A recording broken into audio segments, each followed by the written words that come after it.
સ્વાગત છે તમારું અમારી ચેનલમાં। આજે તારીખ 12 એપ્રિલ અને રવિવારના તાજા હવામાન સમાચાર આવી રહ્યા છે। અમેરિકન હવામાન તેમજ ઓસ્ટ્રેલિયન હવામાન વિભાગ એજન્સી તરફથી એક મહત્ત્વની અપડેટ આવી રહી છે મિત્રો, અલ નીનો બાબતે અને આવનારા ચોમાસા બાબતે કે આવનારું ચોમાસું કેવું રહેશે તેને લગતી મહત્ત્વની વાત કરવાની છે આ વિડીયોમાં। માટે વિડીયો પૂરો જોવા વિનંતી અને ખાસ અલ નીનોની સમજૂતી તેમજ ઇન્ડિયન ઓશન ડિપોલની સમજૂતી છે અમે વિગતવાર રજૂ કરશું મિત્રો। સૌથી પહેલાં આપણે વાત કરીએ તો અલ નીનોની સ્થિતિ છે એનો ધીરે ધીરે ઉદ્ભવ થઈ રહ્યો છે અને પૂરા ગુજરાત સહિત આખા દેશમાં, ભારત દેશમાં અલ નીનોની વાત થઈ રહી છે કે આ ચોમાસે અલ નીનો છે એ વિલન બનવાનો છે મોટો। સૌથી પહેલાં વાત કરીએ તો પેરુથી છે એ પશ્ચિમના દરિયાકાંઠે છે। અહીં તમે જોઈ શકો છો આ વર્તુળમાં આસપાસ છે એ પાણી છે એ અલ નીનો સમયે છે વધારે પડતું ગરમ રહેતું હોય છે, જેના હિસાબે ગરમ પાણીનો પ્રવાહ છે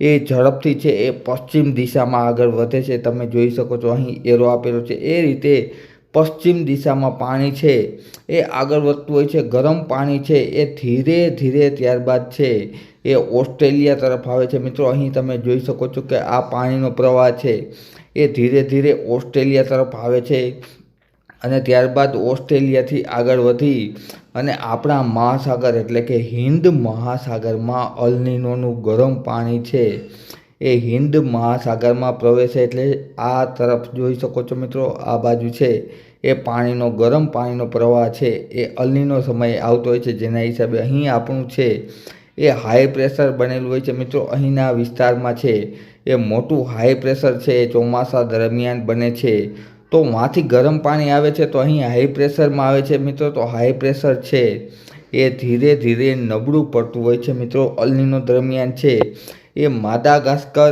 અને ઓસ્ટ્રેલિયા વચ્ચેનું રહેલું પાણી છે એ ગરમ બનતું હોય છે, જેના હિસાબે હાઈ પ્રેશર છે એ નબળું પડે છે અને ધીમે ધીમે આ પવનો, નબળા પવનો છે એ ધીરે ધીરે દક્ષિણ પશ્ચિમ તરફથી એટલે કે સાઉથ વેસ્ટ દક્ષિણ પશ્ચિમ તરફથી આ પવનો આપણા દેશમાં આવતા હોય છે મિત્રો। હાઈ પ્રેશરનું મજબૂત હોવું જરૂરી છે। સામાન્ય રીતે લા નીનામાં છે એ પાણી છે એ ઠંડુ રહેતું હોય છે, જેના હિસાબે ઝડપથી ઠંડા પવનો છે એ ભારત તરફ આવે છે અને વરસાદ સારો પડે છે। જ્યારે અલ નીનોમાં છે એનાથી ઉલટું થાય છે મિત્રો। અલ નીનોમાં છે એ પાણી હાઈ પ્રેશરનું ગરમ બને છે, જેના હિસાબે મોસમી પવનો છે ભારત તરફ આવતા મોસમી પવનો છે એ નબળા પડે છે અને નબળા મોસમી પવનોને કારણે સૌથી પહેલાં તો બંગાળની ખાડીમાં છે એ સિસ્ટમો છે એ ઓછી બને છે અને સિસ્ટમ બને છે એ પણ મોટે ભાગે છે એ નબળી સિસ્ટમ બનતી હોય છે અને સિસ્ટમ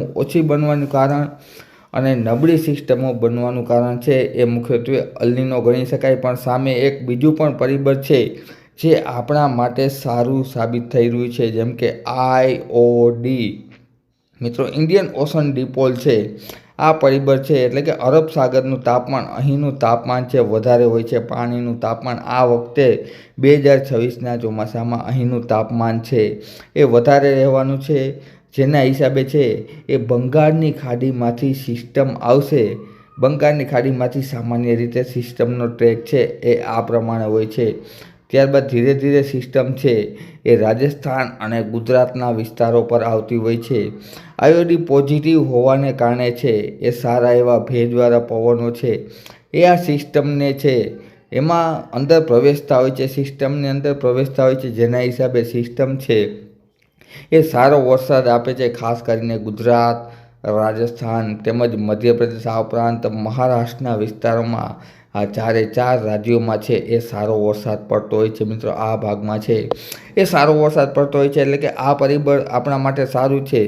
ટૂંકમાં કહીએ તો એક પરિબળ આપણા માટે નબળું છે, અલ નીનો છે એ ખૂબ જ એમ કહી શકાય કે મજબૂત બનવાનો છે, અને જ્યારે બીજે સામા કાંઠે IOD છે એ આપણા માટે છે એ પ્રમાણમાં સારું પરિબળ છે। ટૂંકમાં બે આ મુખ્ય પરિબળો છે ચોમાસાને અસર કરતા હોય છે। આ ઉપરાંત MJO પણ અસર કરતો હોય છે મિત્રો।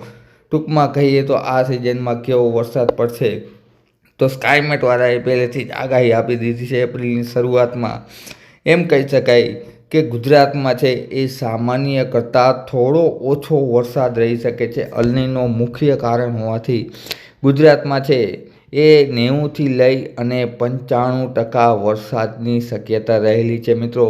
પરંતુ આપણે જોઈએ છીએ સોશિયલ મીડિયામાં ખૂબ જ મોટી વાત તો થઈ રહી છે. ખાસ કરીને ગુજરાતમાં એમ કહેવામાં આવી રહ્યું છે કે ગુજરાતમાં સંપૂર્ણ દુષ્કાળ પડવાનો છે, દુષ્કાળ ડ્રાય એરિયા બનવાનો છે. પરંતુ મિત્રો આ બાબત છે એ 100% છે એને નકારવામાં આવી રહી છે અને ખોટી ગણવામાં આવી છે. કારણ કે ડ્રાય એરિયામાં છે એ વરસાદ બિલકુલ પડતો નથી. પરંતુ 2026 ચોમાસામાં છે એ ગુજરાતમાં 90થી 95% વરસાદની સારામાં સારી શક્યતા છે મિત્રો. લાંબા ગાળાનું ફોરકાસ્ટ છે એ ગુજરાત માટે આગાહી કરવી ખૂબ જ અઘરી હોય છે. છતાં પણ છે એ આ મોટા પરિબળોને ધ્યાનમાં રાખી અને 90થી 95% વરસાદ પડશે. એક રીતે કહીએ તો અગાઉના વર્ષો છે જેમ કે 2025, 2024, 2023, 2022, 2021, 2020ની સરખામણીએ છે એ 2024માં થોડો ઓછો વરસાદ પડશે. કારણ કે આ બધા વર્ષોમાં ગયા વર્ષોમાં 100%થી વધુ વરસાદ હતો મિત્રો. જ્યારે 2026માં છે એ 90થી 95% વરસાદ પડવાનો છે. ટૂંકમાં કહીએ તો તમારા ગામમાં જ્યારે 40 ઇંચ વરસાદ પડતો હોય છે તે આ વખતે છે એ 32 અથવા તો 33 ઇંચ વરસાદ પડવાનો છે. પરંતુ કોઈ દુકાળ પડવાની કે દુષ્કાળ પડવાની શક્યતા નથી મિત્રો. આ બાબતે ખાસ નોંધ કરી લઈ. કારણ કે બજારમાં ને આમ કહી શકાય કે ગામમાં વાતો થઈ રહી છે કે આ વખતે દુષ્કાળ પડવાનો છે, ખેડૂતો જેના હિસાબે મૂંઝાવાનો છે. પરંતુ આ વાત છે ખોટી છે. વરસાદ છે ઘણા વિસ્તારમાં સારો પણ થશે. સૌરાષ્ટ્ર ગુજરાતના ઘણા વિસ્તારમાં વરસાદ સારો પણ થશે. જ્યારે અમુક વિસ્તારો છે એમાં સામાન્ય કરતાં ઓછો વરસાદ રહી શકે છે મિત્રો. અને ભારતીય ચોમાસું છે એક પ્રકારની જટિલ પ્રક્રિયા છે જેમાં ઘણા પરિબળો ભાગ ભજવતા હોય છે મિત્રો. જેમાં એમજેઓ પણ સારો એવો ભાગ ભજવતું હોય છે મિત્રો. એમજેઓ છે એનું ચક્ર છે એ 30થી 60 દિવસનું હોય છે મિત્રો. 30થી 60 દિવસમાં જો તે ભારતીય ચોમાસામાં છે એ ભારતીય મહાસાગરમાં પ્રવેશે છે. એટલે કે હિન્દ મહાસાગરમાં આ વિસ્તારમાં જ્યારે એમજેઓ આવે છે ત્યારે વરસાદી એક્ટિવિટીનું પ્રમાણ વધી જાય છે. જેના હિસાબે ખૂબ જ ભારે વરસાદ પડે છે મિત્રો. હજુ પણ વરસાદ છે એ કઈ તારીખે અને સૌથી પહેલાં વરસાદની શરૂઆત ક્યારે થશે અને શું છે ચોમાસા પહેલાં કોઈ વાવાઝોડું બનવાનું છે અરબ સાગરમાં તેમજ બંગાળની ખાડીને તેને લગતી મહત્ત્વની વાત છે એ અમે આવનારા વિડીયોમાં તમારી સમક્ષ રજૂ કરતા રહીશું. માટે અમારી ચેનલની સંપૂર્ણ સાચી માહિતી માટે અમારી ચેનલ સબસ્ક્રાઈબ કરી વિડીયો લાઇક તથા શેર કરી દેજો મિત્રો.